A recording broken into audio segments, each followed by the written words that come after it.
Welcome to Book Banter with me, your host, Dianne Burkhart.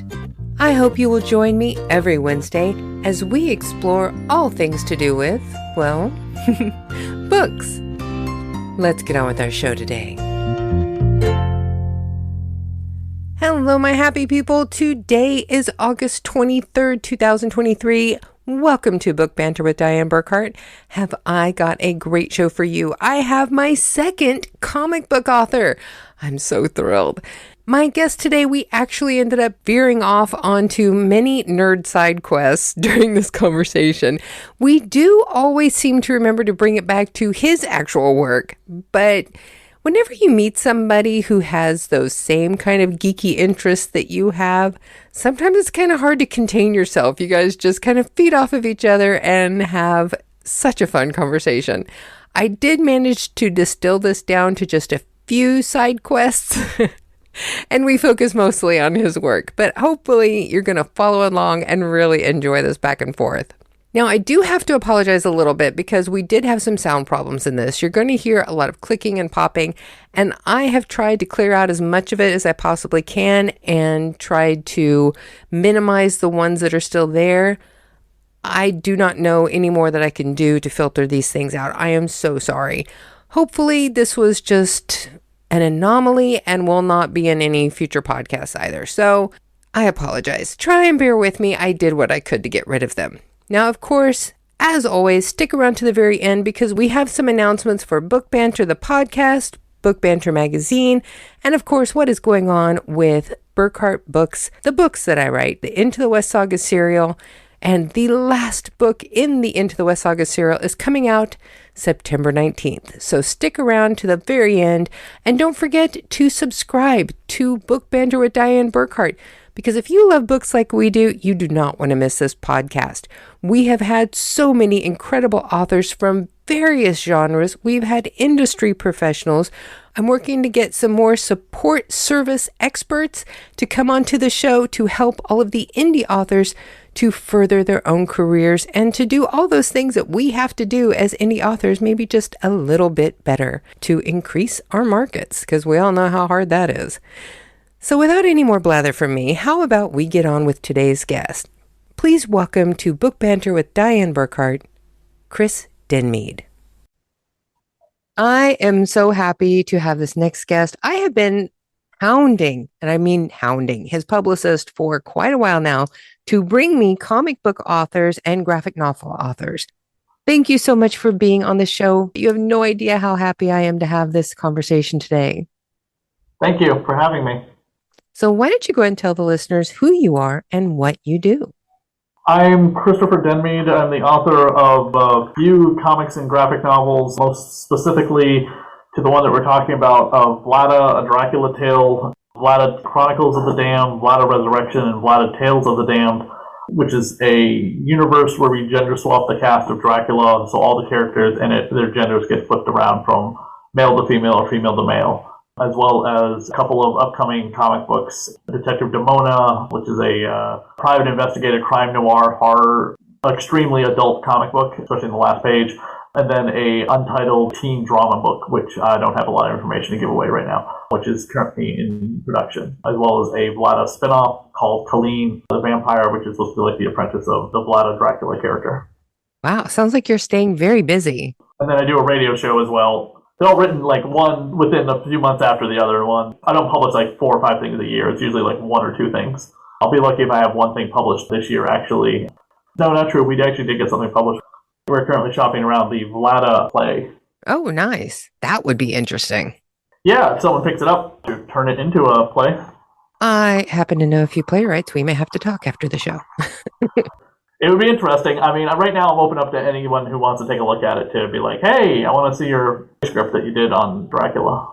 Do you go by Dr. Chris in your podcast? The radio show and the podcast I do, but otherwise as a writer it's just Chris or Christopher. And what are your shows? Radio Horror has been on the air for 16 years almost, coming up in October. WCW in Worcester, and the podcasts are too many to name, so I'll just give away a couple of them right now. The Vampire Movie Minute podcast, we talk about vampire movies 5 minutes at a time. We're currently doing Dracula 79, which stars Frank Langella.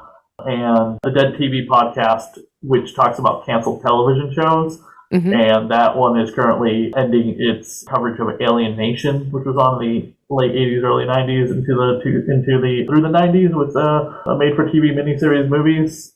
I love that show. I actually went as one of the aliens one year for Halloween. With the bald cap and Yeah. the spots on the head. So.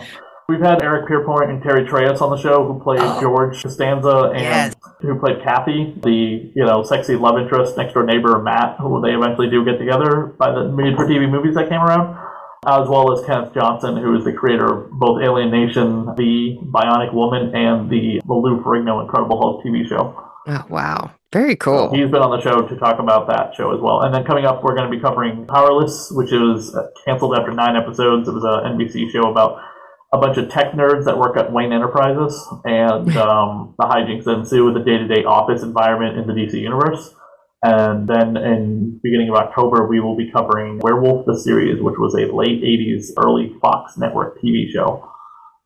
I remember that one too. I loved all that stuff. I've known the actor who played Eric on that show for quite some time, John J. York, by the way, and he is recently retired. He came on the show at least twice to talk about Werewolf, and it's an interview a lot of people don't understand how the hell I keep getting, because he has done nothing for Werewolf, but there's been nothing for him to do anything about. There's been no DVD or Blu-ray release for that TV show, except for in France. And through something called Elephant Films. I guess that's a company in France. Anyway, John has been on the show twice to talk about Werewolf, which a lot of Werewolf fans are shocked. That is so cool. He's never done conventions. I mean, let's face it, 35 years of his career has been mostly General Hospital. God, I used to watch him on there too. A lot of women did. So when I said that he was in this werewolf show, they're like, what werewolf show? And I was like, it was on in 1988 to 1989. It ran for 35 episodes. It got canceled after a season and a half. What brought your interest around to Vlada doing the gender swap on Dracula? What was it that just made that story, Dracula, something that you wanted to retell? Because nobody had ever done it. But there's got to be plenty of things that people have never done. I mean, but what was it about Dracula that got you? Nobody had ever done it before. When I started doing that in 2014 as a movie, and then tried to do it as a comic book or a graphic novel like it is now, that prestige book or whatever, nobody did it. Nobody had ever done that story. So I decided to just do it. I looked and looked and looked and looked, and nobody had done it before. So I decided, you know what, I'm going to do this. And it was after I saw a play where they had gender swapped Macbeth or something. And I was just like, I wonder if anyone ever did Dracula. Nobody did Dracula? I'm going to write Dracula. That's it. I mean, I was inspired by Hammer movies and Castlevania and a book called The Vampire Memories and Tomb of Dracula, which was Marvel Comics. But otherwise, nobody had done it, so I decided to do it. That's honestly it. A lot of people get surprised by that answer, being like, so because nobody did it, you wanted to do it? I was like, yes. I think that's a very valid answer. I like vampires too, but that's a very obvious answer. I like vampires. I like vampire women. Since Bram Stoker's original Dracula came out, there has just been this fascination with vampires. Doesn't matter, gender, whatever, people are fascinated with this. What do you think it is about that character that is just so enticing? You mean why do people adapt it so much? Just what is the appeal to reading or watching? Oh, I think it's because it's the original vampire story, and I guess it's easier to adapt than Carmilla, I'm assuming, or Varney the vampire. I mean, those are the only other two stories that came out before it, right? Carmilla and Varney. I have no idea. Yeah, Varney the vampire was a Penny Dreadful. You know what a Penny Dreadful was? Oh yeah. Okay. Yeah, so Penny Dreadful's Varney the vampire, you never see that get adapted, and he eventually became a Marvel comic book character. But Carmilla, let's just face it, in the last maybe 10 years, it may be more accepting to adapt Carmilla. So we're seeing a lot more of that kind of story being done. But Dracula was a very straight up, easier story to adapt, maybe, for them to do. Because he's the original vampire. Also, the name Dracula sounds cool.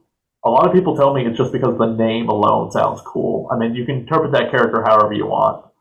But not from a writer's standpoint. I mean, from somebody who just enjoys vampire stories, what is it do you think is so appealing to people about vampires? Oh, about vampires? Oh, it's the immortality of it all.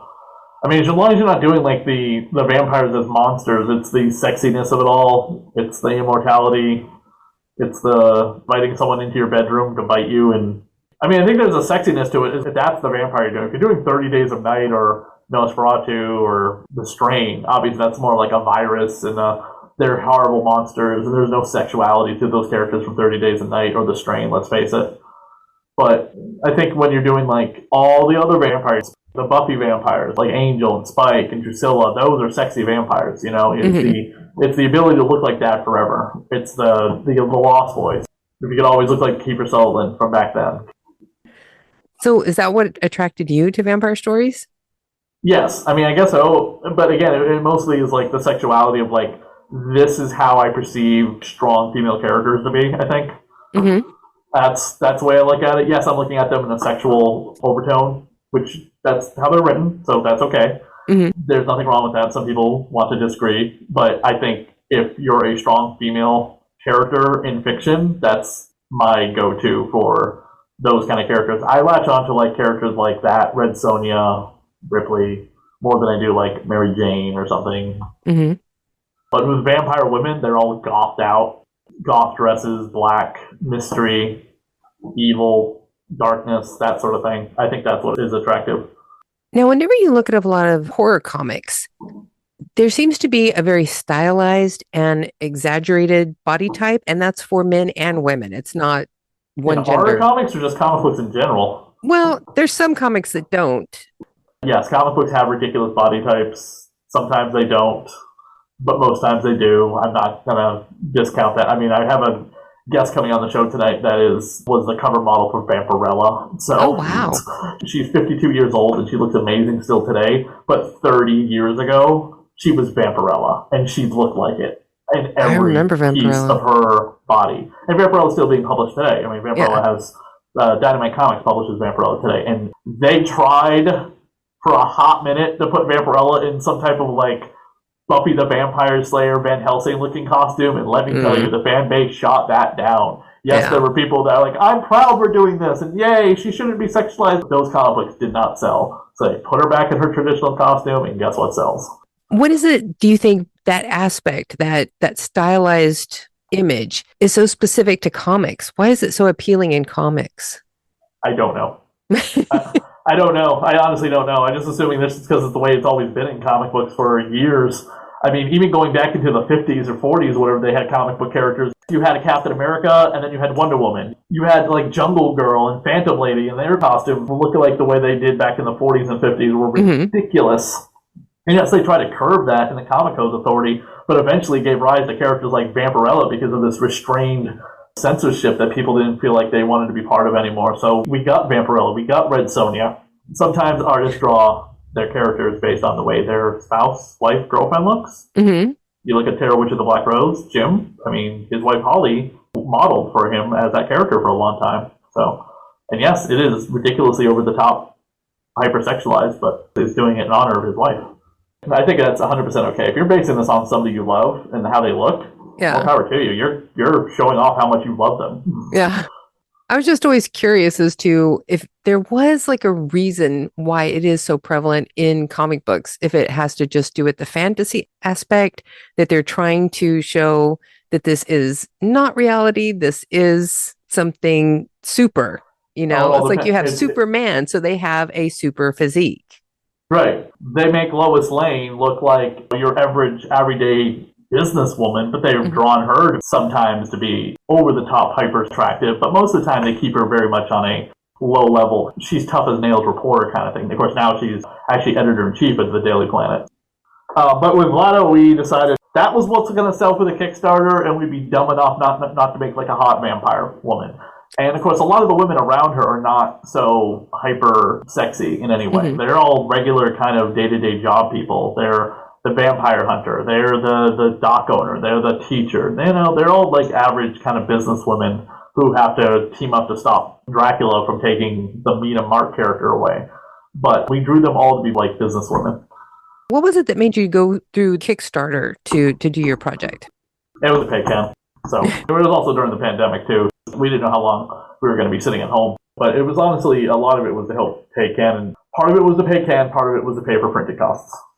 Well, I had spoken to another comic book author who had done a Kickstarter for her project as well. And she said that part of that was just because she wanted to get the marketing from it. She wanted to be able to reach her audience through the Kickstarter. I mean, it was like a twofold to get that exposure plus get the cash to do the project. And I just didn't know if the marketing aspect was part of your plan. A little bit, but I can do that myself. But yeah, I mean, the word of mouth helped with the Kickstarter. I didn't do any interviews during the Kickstarter, funny enough. So, because people don't want to hear about your Kickstarter every 5 minutes. Every single website out there, Dread Central, Comic Book Resources, you, me. I don't want people coming to me with their Kickstarter every 5 minutes asking to come on the show to promote it. If I want you to come on the show, then I'll promote your Kickstarter and I'll reach out to you. Otherwise, I didn't do any interviews or marketing before the book was published. Actually, I don't have a problem with it. I do. I get so many people who just send the blanket email about their Kickstarter and their project and didn't actually reach out to me for anything else. They just want me to promote their Kickstarter. That's basically what I'm doing, is just promoting my stuff and other authors' work. Now, I only bring authors on that I actually really enjoy their work and I want to promote their work. That is something that I do vet everybody for that gets sent to me. If I like their book, then I'll put them on the show if I'm really interested in what they're doing. I don't care if they're trying to raise money for a Kickstarter or what. They can come on and talk about anything they want to. I have, on average, probably a month or whatever, at least 3 or 4 messages that went to spam folder, not because I did that on purpose, but because their email was a blanket email about their Kickstarter and how they want to come on the show, which means the algorithms figured out that they had sent the same messages multiple times to multiple people, and that's why it's in my spam folder. Because I did a little research to find out, why do these keep going in my spam folder? And then I found out from someone, can you send me the message? I said, sure. And it's like, because they sent this message to me too, and I know I could probably call 3 other people and ask if they got this message as well, which means the algorithms put them in spam because they're not really all that interested in you and your show. They just want to promote their thing. Yeah, but I think, doesn't everybody? I don't have the time, though, to have every single Kickstarter on my show. Well, true. Yeah, so I tell them to change it up a little bit, do something else, talk to me like I'm a human being. Yeah, that's always nice, isn't it? I mean, it's better than them just being like, I just want to come on. So I didn't do a lot of reach out with people because of how I felt about that sort of thing when it was happening to me. If someone did have us on, it was because Ken knew them or there was a nice little write-up here and there. But otherwise, we did fine without it. We probably could have done better if we had done more, but I'm not sad that we didn't do more. You know what I mean? Mm-hmm. So what is next for your project? I mean, because you've been doing spin-off comics and you've got other spin-off programs. What are you working on now for it? Well, the spin-off comic book is kind of, I wouldn't say it's in development hell, but it just, I need to figure out what the path is going to be with the story. Mm-hmm. And then I need to find the artist too. But I want to get one thing finished at a time, and I am working on another comic book, which I don't want to go into too much details about because we don't have much to talk about. Yeah. And we don't know when it's going to be completed, but it's a drama comic book based on a real life story. So it's not going to be horror related. It's not going to be comic book superhero related, but it is going to have a lot of influences from comic books in it because both characters do read comic books. So, what is your favorite comic book to read? That's hard to say. I do read a lot of titles. If you want to ask me who my favorite character is, I'll say Spider-Man, but his comic book sucks right now. And anybody, and I'm not going to go into the reasons why. It's too long to name. But there is just a lot of bad being written in Spider-Man right now. That is just like, oh my god. I'm just like reading the current issue, and I'm just like, what are we doing with this? What's happening next? Oh, what's his name is getting married. All right, we'll move on to that. But, I mean, for God's sakes, they killed off Miss Marvel in a Spider-Man book recently. You know about that? You heard about that? No, I haven't heard of that. You know who Miss Marvel is, right? Yes. They killed her off in effing Spider-Man. But the actress who plays her in the TV show, the actress who's coming back to play her in the Marvel's movie, is going to write the comic book Ms. Marvel, the Girl Mutant. So they killed her off. 3 weeks later, Marvel announces that they're bringing her back as a mutant because she was an Inhuman. Don't ask me to explain the difference between Inhumans and mutants if you don't know what it is, because I can't sometimes. One's genetics, one's some kind of spooky mist. She's actually going to be writing them? Yeah. Well, she doesn't have a job right now, of course. She's on strike. She's got to do something. Yeah. She can't promote the Marvels either. Unless the actor strike ends by November, she can't even promote the Marvels. That's got to be so hard for them. I can't Rosario imagine. Dawson just got pulled out of a convention that I was going to because of the fact that I've heard rumblings that it has something to do with the fact that the Ahsoka Tano show is coming out, and she can't do anything. And it's like, what is she going to talk about then? Oh, the last time I played Ahsoka Tano in The Mandalorian? What sense does that make? Wow. I mean, I'm all fine, but they want to come to cons and do the thing, but it's like, what am I going to talk to Hayden Christensen about on this panel? Anything not related to Anakin Skywalker and Darth Vader? God, that would be so hard. That'd be a tough line to walk. Yeah, so yeah, she's gonna write the Miss Marvel comic book. Again, they announced that she was coming back 3 weeks after they killed her off in Amazing Spider-Man's current volume, issue 25. Man, that Because they just were gives gonna me kill chest off pains. because they were gonna kill off Mary Jane is the rumor, and they decided not to do that at the last minute, and they kill off Miss Marvel because she was an intern for Norman Osborn. So that's why she was in the Spider-Man book to even begin with.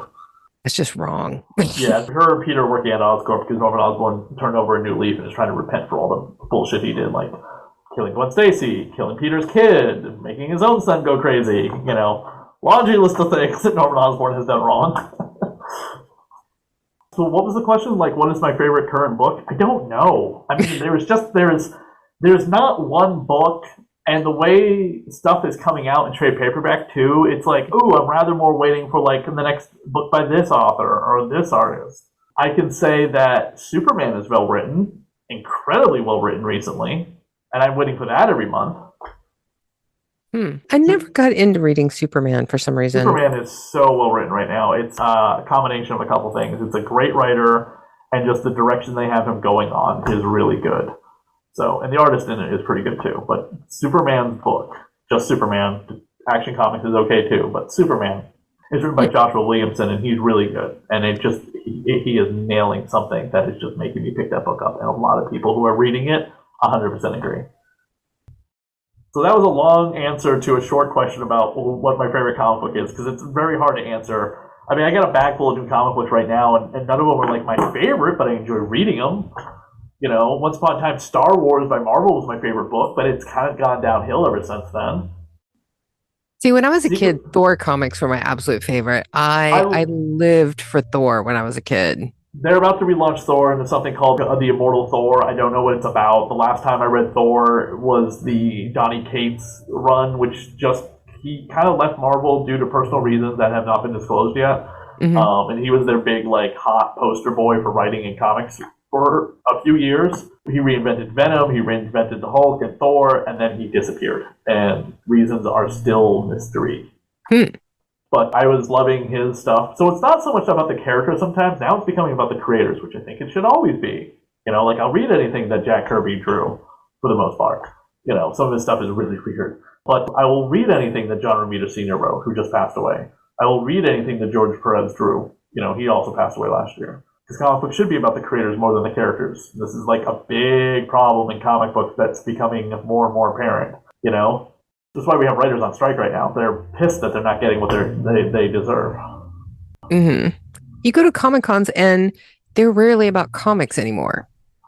Well, San Diego Comic Con this year was certainly about comic books because nobody was there from Hollywood. And even Jim Lee, once again, Jim Lee is saying, we return the Comic Con to the comic books because 90% of the news that came out of Comic Con was comic book or comic book related. Teenage Mutant Ninja Turtles' new movie, the new Spider-Man video game, all comic book related. Because of the writers and actors strike happening just in time for the Comic Con, it was just comic book news, action figure news, X-Men 97 news, things like that, which made a lot of people really happy that it felt like Comic Con returned to the comic books. Yeah. And it was still a huge success. I mean, there were still people that went. I'm sure there were people that didn't go because Chris Evans wasn't there promoting whatever the hell he's doing these days, or they didn't have the cast of Kraven the Hunter couldn't go to promote Kraven, or Ahsoka Tano couldn't be promoted as well, which are the two big things I can think of off the top of my head. We could have probably had a panel for the new Ghostbusters movie, but you can't do that with they're on strike, so we got to do the panel about X-Men 97, which everyone's waiting for, or whatever the new launch. Oh, what was the big title that came out of Comic-Con? Did you hear? Mm-mm. My son showed me the trailer, and he's actually excited about this, and he does not read comic books. It's the Justice League of America versus Godzilla. You want to buy that and read it. Yeah, I do. I am reading right now, Teenage Mutant Ninja Turtles meets the Stranger Things kids. No. Yep. Oh my God. See, I miss so much of this stuff not being in the U.S. The kids from Hawkins, they said it takes place between seasons 3 and 4. Not kids from Hawkins, so it's like right after, what's his name, the sheriff is supposedly killed, but he's obviously in Russia. Hmm. And because they make mention of like, hey, it's been a little while since we've seen Eleven, which I'm just assuming because she's living in LA. So they all meet in New York, and Eleven starts getting like some tremors of the the whatever the hell it's called, the other dimension. Hmm. And they go in the sewer to investigate, and that's where they meet the Teenage Mutant Ninja Turtles beating up on demigorgons that are also semi-robotic. Oh, I gotta find that. And they find out Baxter Stockman is working with Eleven's father to open up the Upside Down in New York. I Stockman is the villain scientist that the turtles encounter once in a while. You're creating a to be read list for me. You realize that. Sure. If there is one thing that you want people to know about your book, Vlada. Yes, back to my book. Yes, your book. We're pulling the crap out of Marvel and DC. What's the one thing that you want people to take away from this? Besides buy it. Besides buy it. I mean, just like a different interpretation of a classic story that they have heard before, but with a new twist. And not just the same old story, because we do add some curveballs here and there. I mean, the beats are the same. Like, Vlada dies at the end of my book. Dracula dies at the end of Dracula. That's something I'll always give away. And that's just, that's what happens at the end of Dracula. Dracula dies. The villain dies. So, and she's a villain. She's a bad girl. She's not misunderstood. She's not put upon. She's not the Punisher. She's not Venom. She's not an anti-hero.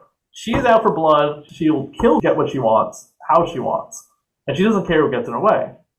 But we do add some hiccups here and there to the story to create the spinoff a bit. And it's PG-13 too, so I always want to make people realize that this is a book. If you watch Game of Thrones, if your kids watch Game of Thrones or The Walking Dead, you can totally read my thing. It's very toned down in terms of violence and sex. The one thing that I do like is a villain that's actually a villain. Bad characters should be bad. They should be evil. They should be doing the things that we shouldn't be doing. So. Okay, now this is the point of the show that we like to do 5 quick questions that never turn out to be quick, but we still keep trying it anyway. Number 1, what do you love most about your comic book? I love the art by Ken Hunt, I would say, more than anything else. Some of the covers that I've seen and some of the inside work, definitely agree with that. Some very talented work there. Yeah, that's all Ken Hunt, mostly. There's other artists. Wendy Shaner did like a CGI cover. Matt Slade did a watercolor color. Tim Vigil's done covers for me. If you want to look up Tim Vigil is, Faust is his biggest thing. Just don't look up his stuff on a work computer, FYI. Okay. So anyway, he's done covers for me. Jessica Gowd has done covers for me. Jennifer, this amazing Xenoscope artist, has done covers for me as well. But Ken Hunt is the interior artist on a lot of the stuff, so including the comic book as well. So question 2. What is your favorite comment that somebody has made about your work? You mean like negative? Just whatever's your favorite comment that somebody has made. Oh, my favorite comment. Yeah. It's too short. Actually, I always like it when somebody says that. But also, I guess I don't really have one. I mean, they're mostly, they say they like it, they like the art, they like the story. Yeah, I mean, just the overall, how the story pleases them. Local comic book store guy I know, Jack, who runs Bedrock Comics and used to run the Boston Comic Con, he said it's definitely a page turner. He couldn't put it down until he had to get halfway through and then put it down. But he picked it back up and read it or whatever. He didn't want to stop reading it. That's always great to have somebody tell you that. Yeah, that made me feel really good. Question 3. What is the first comic book that you remember reading? The first comic book that I can remember, I'm 43 years old, so I think the first comic book I ever read was a Spider-Man comic book or a Star Wars comic book from the 80s. But I do remember the first comic book I think I ever actually owned was a Spider-Man comic book, followed by a Transformer comic book, but my memory might be playing with me. But Spider-Man has always been my favorite comic book character, going back to the cartoon series. So before I could read, I would watch the cartoon series, Spider-Man and His Amazing Friends, which had Firestar and Iceman in it. I remember that. Yeah. Number 4. What inspired your story ideas? What was it that made you decide to go with this storyline?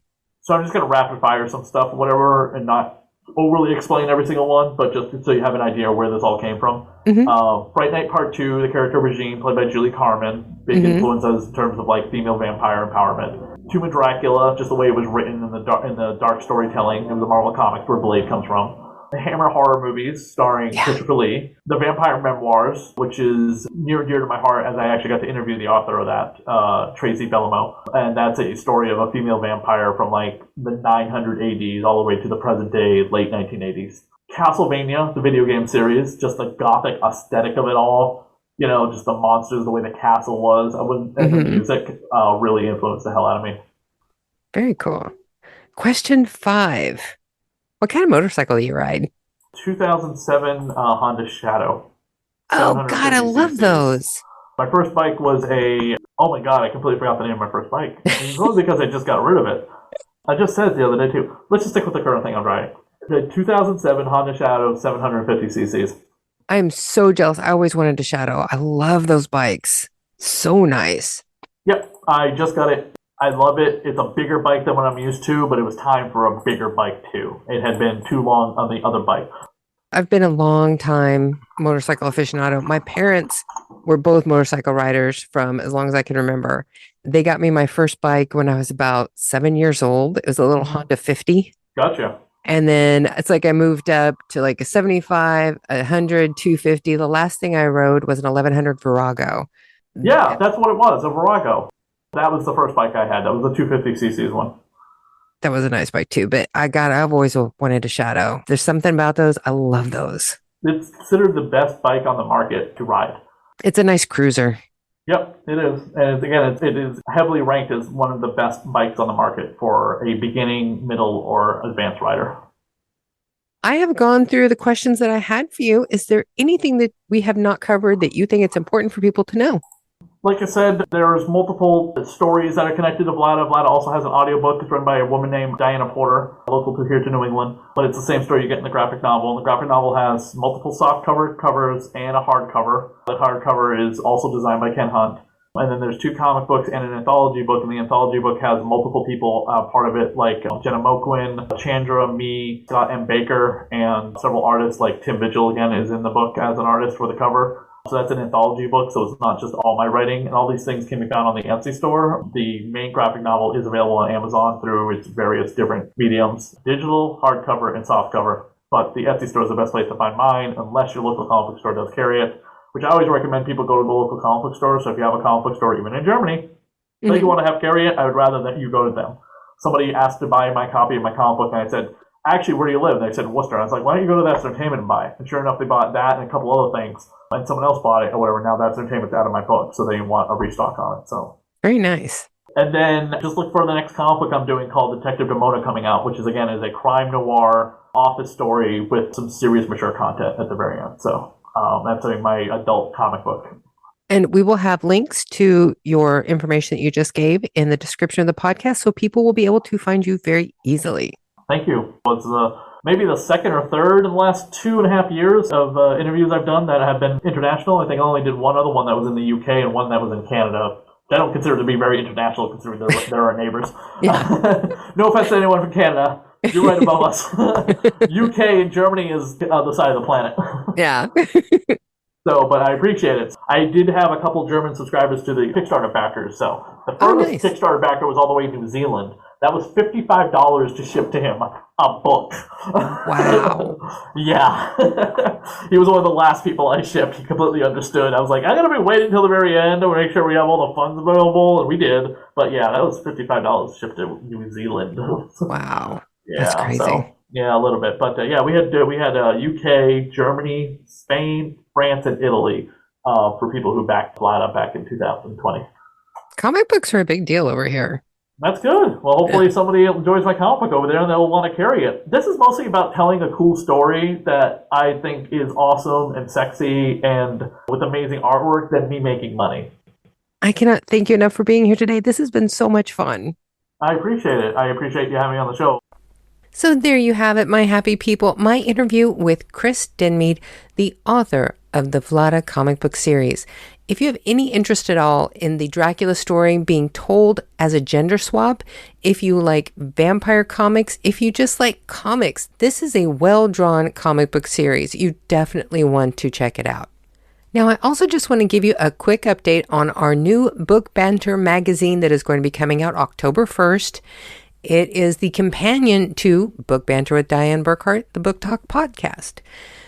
We're going to have authors in every issue who have been on Book Banter, the podcast, but we're also going to try for every issue to have at least one author that we do an interview for just specifically for the magazine that is not on the podcast. That gives you an extra incentive to go check out Book Banter magazine because there's going to be content there that you are not going to be exposed to on the podcast. We're also working to create a directory in the back of the magazine for indie or traditionally published authors to help them find resources that they may be looking for to further their own careers. Now, coming up on Book Banter, the podcast, we have got some great mystery writers coming up just in time for you to start building your to-be-read list for Halloween. On August 30th, in episode 81, we have Carol T. Beers. She writes a modern-day Western sort of mystery series about an ex-journalist who is now doing her best to try to help her daughter while solving a few crimes. Then on September 6th, in episode 82, we have J.C. Fuller. And I have to tell you, honestly, right now, I have not read her book yet. I have one of them. She has 3 out that are very well received. I have the first one in my Kindle waiting to go, but I begged this woman to come be on the show just from her TikTok page. Her posts are hilarious. If you have never heard of J.C. Fuller on TikTok, search for her. Her videos are hilarious, and you're going to love our conversation. Then on September 13th, in episode 83, we have Melissa Farndell, and she has various books where she does coaching. She has books for inspiration, but she also has this young readers children's series that is just amazing. I read the first book in probably like 30 minutes, and the characters are just so vivid and so imaginative.